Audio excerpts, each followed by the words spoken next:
Oke, sekarang kita sampai pada bahasan berikutnya yaitu tentang kapasitor. Kapasitor di sini juga disebut dengan kondensator. Ini adalah komponen yang mampu menyimpan muatan listrik yang besar untuk sementara waktu. Sebuah kapasitor itu terdiri atas keping-keping logam yang disekat satu sama lain dengan isolator yang kita sebut dengan zat dielektrik. Simbol yang digunakan untuk menampilkan sebuah kapasitor dalam suatu rangkaian listrik adalah seperti ini. Kalian bisa lihat ya. Jadi ini garisnya sejajar, dari dua sama panjang. Itu beda dengan beda potensial, ada panjang satu, ada pendek satu. Nah, jenis kapasitor di sini ada berdasarkan bahannya. Berdasarkan bahannya ada kapasitor nika, kertas, keramik, plastik, dan elektrolit. Sedangkan kalau berdasarkan bentuknya, di sini ada kapasitor variabel dan kapasitor pipih silinder gulung. Terus menurut pemasangannya dalam rangkaian listrik, di sini ada kapasitas polar memiliki kutub positif dan kutub negatif, dan kapasitor non polar tidak memiliki kutub. Berikutnya, ini adalah gambar jenis-jenis kapasitor. Kalian bisa lihat di slide ya. Jadi ini jenis-jenisnya. Kemudian apa sih fungsi kapasitor gitu. Jadi fungsi kapasitor yang pertama adalah menyimpan muatan listrik. Kemudian untuk memilih gelombang radio atau tuning. Kemudian sebagai perata arus ada rectifier. Kemudian sebagai komponen rangkaian starter kendaraan bermotor. Kemudian memadamkan bunga api pada sistem pengapian mobil, serta sebagai filter dalam catu daya atau power supply. Nah, itu tadi fungsi dari kapasitor. Nah, sekarang bagaimana kita menentukan kapasitas kapasitor? Nah, ini adalah sebuah rangkaian kapasitor ya. Kapasitor di sini ya. Ada sini muatannya positif, negatif, mungkin sejajar ya kapasitor. Nah, lalu dihubungkan dengan beda potensial V. Gitu ya. Nah, kapasitas kapasitor dilambangkan dengan huruf C besar itu menunjukkan besar muatan listrik pada masing-masing keping kapasitor bila kedua keping mengalami beda potensial 1 volt. Gitu. Jadi C itu sama dengan Q per V. Di mana Q itu adalah muatan listrik pada masing-masing keping. Kemudian V itu adalah beda potensial listrik antar keping, satuannya volt. Kemudian C itu adalah kapasitas kapasitor dengan satuan farad dilambangkan dengan F. Oke, berikutnya kapasitas kapasitor. Nah, sekarang kita lihat ini kapasitor ini di dalamnya itu adalah ruang hampa. Tuh, dikasih udara gitu ya. Ini luas penampangnya A, kemudian ini muatan diberi muatan positif, satunya lagi negatif. Kemudian jarak antar plat ini adalah D. Nah, sehingga kapasitas kapasitor dari plat ini adalah Q per V. Nah, di mana V tadi sudah kita jelaskan di video sebelumnya, yaitu V ini adalah untuk kapasitor keping sejajar. Untuk plat sejajar itu V-nya adalah E kali D, sehingga Q itu C itu sama dengan Q per, di mana E-nya itu Q per epsilon 0A kalikan dengan D. Jadi hasilnya kapasitas kapasitor keping sejajar itu adalah epsilon 0A per D, di mana A itulah luas salah satu permukaan yang saling berhadapan, ini dengan satuan meter persegi, D itu jarak antar keping, kemudian C itulah kapasitas kapasitor. Epsilon 0 di sini adalah permitivitas udara atau ruang hampa yang besarnya ini. Kalian bisa lihat di slide. Oke, berikutnya kita lihat kapasitas kapasitor yang terdiri atas bahan dielektrik. Nah, yang tadi itu tidak berisi bahan dielektrik. Nah, sekarang kapasitor ini dilengkapi dengan bahan dielektrik. Jadi diisi bahan dielektrik di dalamnya di antara keping ini pada jarak D. Nah, jadi C-nya ini yang tadi epsilon 0 sekarang menjadi epsilon A per D. Di mana E ini adalah epsilon 0 kali K. K ini adalah tetapan dielektrik. Untuk udara atau ruang hampa, K-nya ini 1. Jadi E ini adalah permitivitas bahan dielektrik. Tuh. Oke, kita lanjutkan. Nah, sekarang rangkaian kapasitor. Jadi sama dengan kemarin kita belajar listrik DC, itu ada rangkaian hambatan seri paralel. Di sini kapasitor juga bisa dirangkai seri dan paralel. Nah, kita lihat misalnya di sinilah rangkaian seri. Jadi dua kapasitor kita rangkai secara seri, lalu kita hubungkan dengan beda potensial V. Nah, jadi apa yang menjadi karakteristik daripada rangkaian kapasitor seri gitu. Jadi untuk kapasitor rangkaian dirangkai seri itu kapasitas gabungan dari kapasitor itu adalah memenuhi persamaan ini ya. 1/C gabungan itu sama dengan 1/C1 ditambah 1/C2. Kemudian karakteristik berikutnya, jadi muatan listrik yang tersimpan pada rangkaian itu sama dengan muatan listrik pada masing-masing kapasitor. Jadi Q-nya totalnya semua itu sama dengan Q1 sama dengan Q2.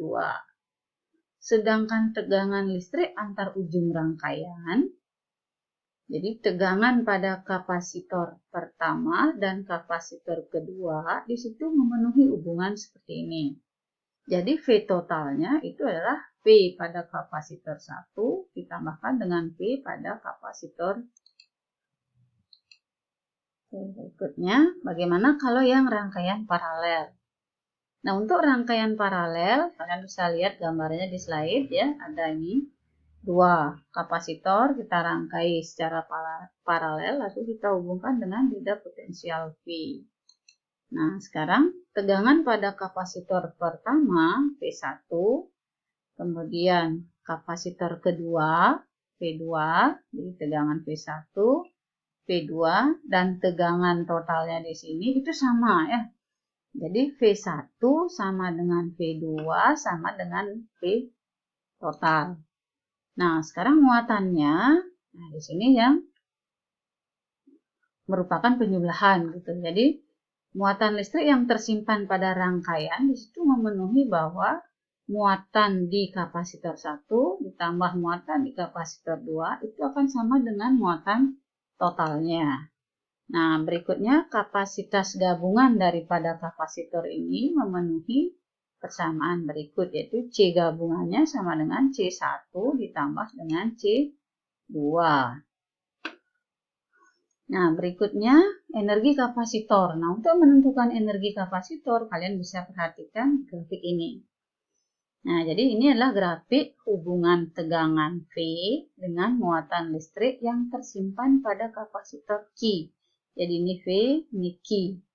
Nah, kalian perhatikan grafiknya di sini. Nah, dari grafik ini, nilai energi listrik yang tersimpan pada kapasitor yang bermuatan listrik Q itu akan sama dengan luas daerah di bawah garis grafik QV yang diarsir kuning ini. Ya. Jadi ini nilai energi listriknya. Nah, jadi besarnya energi listrik ini sama dengan luas daerah segitiga ini, itu setengah QV gitu ya.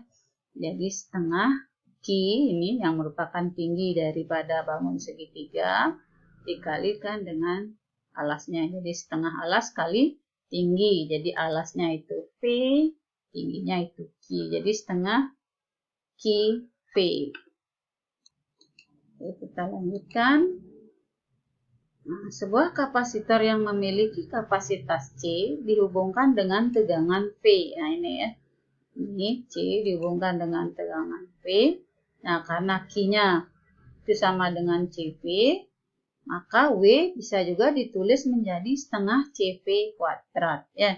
Jadi ini persamaan yang lebih mudah atau lebih gampang diingat. Jadi energi kapasitor atau energi yang tersimpan pada kapasitor itu sama dengan setengah CV kuadrat, di mana C itulah kapasitas kapasitor, satuannya farad, V itu tegangan listrik antara pin kapasitor, itu satuannya volt, sedangkan W ini energi listrik yang tersimpan pada kapasitor dengan satuan joule. Berikutnya, nah ini kita masuk ke contoh soal. Ya, Nah, ini ada sebuah soal di mana dua buah kapasitor kita rangkai secara seri. Dihubungkan dengan sumber tegangan 6 volt. Nah, sekarang hitung kapasitas gabungan kapasitor, kemudian muatan listrik pada rangkaian dan masing-masing kapasitor, lalu tegangan listrik pada kapasitor. Kira-kira bisa dijawab? Pasti bisa, karena soal ini mudah ya. Nah, jadi yang pertama, kapasitas gabungan kapasitor ini adalah ini karena dia seri, maka 1/C totalnya itu sama dengan 1/C1 ditambah 1/C2. Jadi ini 5, ini 5/6, 1/C gabungannya 5/6, sehingga C gabungannya kita balik jadi 6/5, yaitu 1,2 mikrofarad. Nah, kemudian yang kedua muatan listriknya ya. Muatan listriknya pada rangkaian itu muatannya menjadi 1,2 mikrofarad kali 6 gitu ya. Karena Q itu C kali V, jadi 7,2 mikrocoulomb. Nah, pada kapasitor kedua juga sama, jadi 7,2 mikrocoulomb.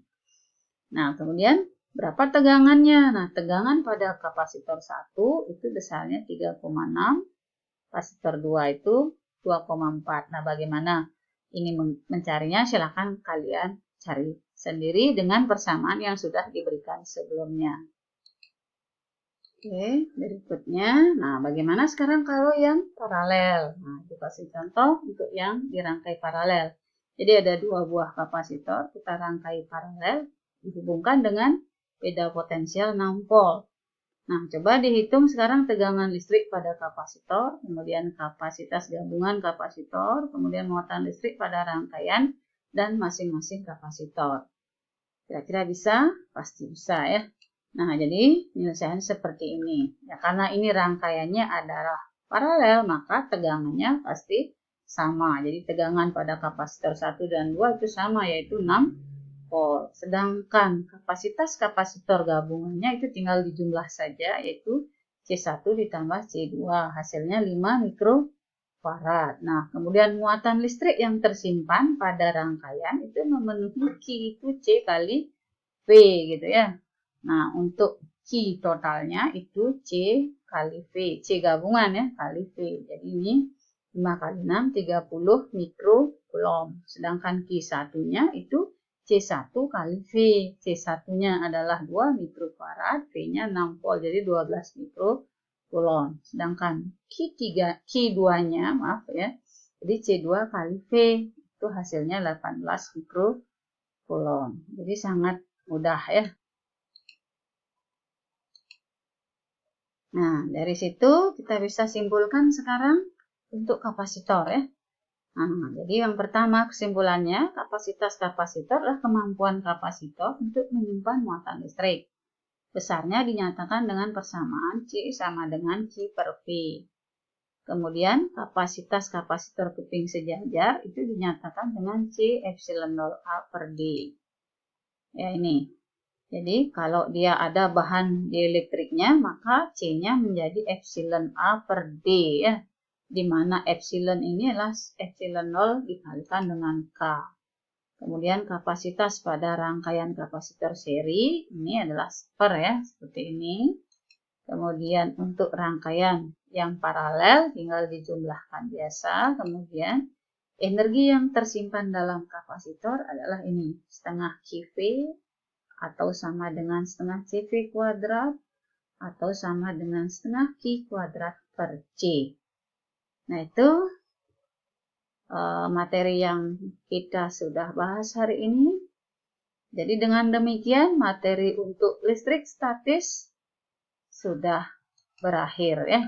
Jadi sudah berakhir sehingga pada pertemuan berikutnya kita akan melaksanakan uji kompetensi atau ulangan harian. Terima kasih.